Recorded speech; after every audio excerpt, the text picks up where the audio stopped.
Je suis en charge de la partie GDPR pour Tech Data.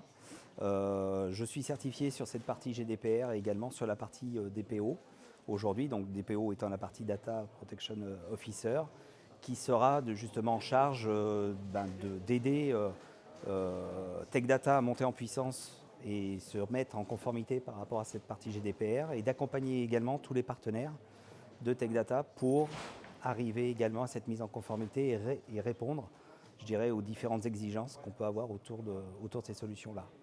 Alors c'est vrai qu'il y a beaucoup de choses aujourd'hui qui bougent par rapport à cette partie GDPR. Entre autres, on a un certain nombre d'annonces qui ont été faites. Typiquement, le 25 mai, on a eu un certain nombre de plaintes qui ont été déposées auprès du GAFAM, tout simplement parce qu'ils étaient en non-conformité au niveau de cette partie GDPR. Et puis plus récemment, on a eu une loi américaine, qui est la notion du Cloud Act, qui va tout simplement permettre de pouvoir consulter pour le gouvernement américain un certain nombre de données qui seraient hors du territoire américain. C'est entre autres un exemple entre Microsoft et le gouvernement américain sur des données qui étaient stockées en Irlande, aujourd'hui dans un data center Azure en Irlande. C'est également la même problématique qu'on a eue il y a quelques mois avec Apple qui a refusé de décrypter un certain nombre de portables alors que le gouvernement américain proposait ces éléments-là. Donc c'est des choses qui font bouger aujourd'hui beaucoup d'éléments. Il y a beaucoup de signes aujourd'hui importants autour de cette partie GDPR qui seront vraiment là pour aider les entreprises.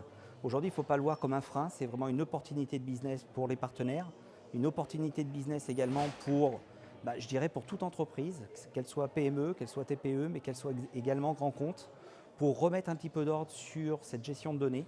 Ça, c'est vraiment un point crucial par rapport à cette mise en œuvre. Il n'y a rien de très compliqué. Aujourd'hui, il y a eu beaucoup d'explications, de séminaires, de présentations qui étaient parfois un petit peu compliquées à comprendre. Aujourd'hui, la CNIL a fait un énorme travail pour mettre à disposition énormément de documents simplifiés, entre autres pour les TPE, PME. Donc on ne vous demande pas un travail énorme là-dessus. Et ça vous permettra d'être très très vite conforme sur cette partie GDPR.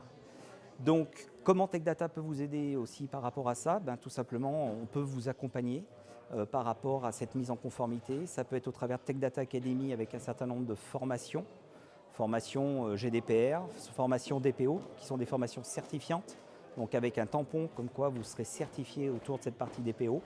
Et puis, bien sûr, après un accompagnement technologique, puisque toutes les marques que l'on représente aujourd'hui, elles sont multiples.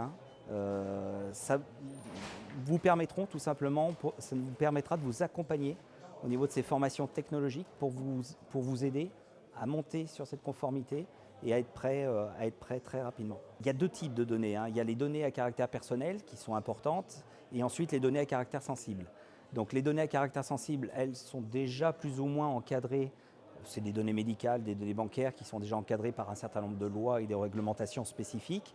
On vient renforcer ça avec la GDPR et maintenant on va traiter plus les données à caractère personnel pour apporter un cadre un petit peu plus rigoureux sur cette gestion-là et justement mieux encadrer ces données et pas faire n'importe quoi.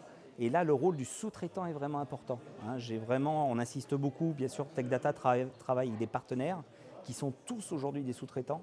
Et tous ces sous-traitants-là doivent répondre à cette mise en conformité. Donc ils doivent avoir un DPO, ils doivent être capables justement de montrer leur volonté et les solutions qu'ils mettront en œuvre pour pouvoir répondre à ces exigences-là. Il y a plusieurs facettes. Il y a une facette qui est une facette, pédagogique dans un premier temps.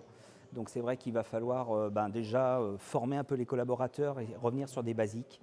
C'est qu'est-ce que je ne dois pas faire avec une mauvaise gestion ou un mauvais traitement des données. Donc ça, c'est un premier point. Donc ces choses, c'est du bon sens, ni plus ni moins.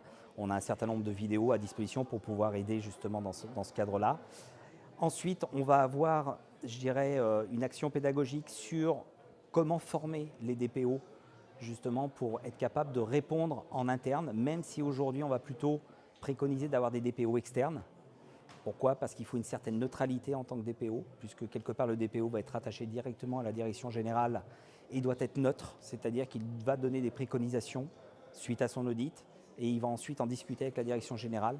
Donc souvent un DPO sera externe, même si on conseille bien sûr d'avoir des DPO internes qui seront, en deuxième niveau pour aider le DPO externe justement à avancer efficacement par rapport à ça.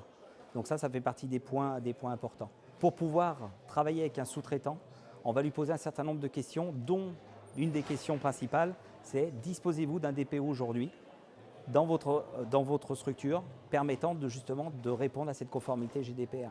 Donc si le DPO pour un sous-traitant sera quasi indispensable.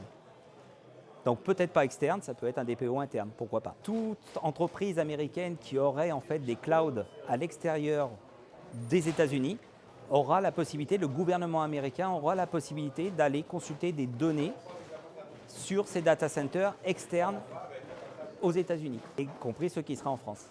Là, typiquement, on était sur un cas, sur un data center en Irlande. C'est des choses, voilà, des points clés. Pourquoi? Parce que nos partenaires, typiquement, qui sont aujourd'hui des hébergeurs ou qui ont des clouds privés, ça va relancer énormément cette notion de cloud privé. Donc, les grands éditeurs, même Microsoft et autres, travaillent aujourd'hui beaucoup sur ces clouds privés, ce qui permettra peut-être, dans certains cas, de pouvoir choisir entre des clouds publics et du cloud privé en fonction des besoins. Attention, même sur cette notion de Cloud Act, l'objectif, ce n'est pas d'enlever toutes les données à caractère personnel, c'est simplement d'être informé et savoir qu'il y a une possibilité par le gouvernement américain. Par contre, le gouvernement américain demandera systématiquement un droit d'accès à ces données-là quand même aux détenteurs des données. Donc il y aura quand même un certain nombre de garde-fous pour éviter quand même des débordements par rapport à tout ça.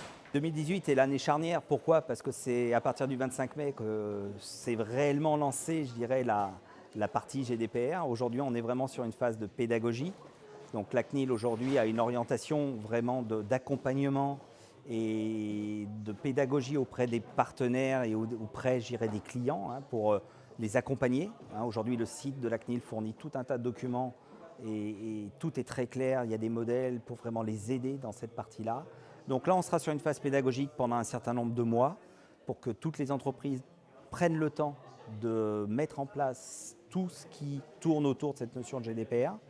Et on aura, je dirais, plutôt au courant 2019 et 2020, on aura des vraies actions d'audit de la part de la CNIL auprès des différents types de clients pour pouvoir justement amorcer une phase de contrôle sur la gestion justement des registres, sur des recommandations.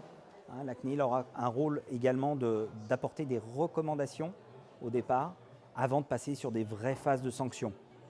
Puisque la partie sanctions, oui, elle est connue aujourd'hui, on connaît les chiffres, etc. Mais aujourd'hui, on est plutôt dans une approche d'éduquer les entreprises à prendre conscience et à monter en puissance sur cette partie-là. D'où l'importance du Sympotec Tour, puisque ça nous permet justement de sensibiliser tous nos partenaires face à cette nouvelle mise en conformité. On ne va pas parler de loi, etc., même si c'est une loi, mais on parlera beaucoup de mise en conformité aujourd'hui.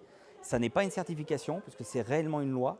Donc il y a tout un travail de pédagogie, de montée, d'accompagnement, et donc le Sympotec Tour est là pour aider justement les partenaires et leur donner, je dirais, un fil directeur sur 2018 et sur 2019 pour vraiment les accompagner au niveau administratif et formation avec Tech Data Academy, mais également au niveau technologique, puisque aujourd'hui on couvre une grande majorité, je dirais, des solutions technologiques du marché pour répondre en termes de sécurité ou en système de gestion des données.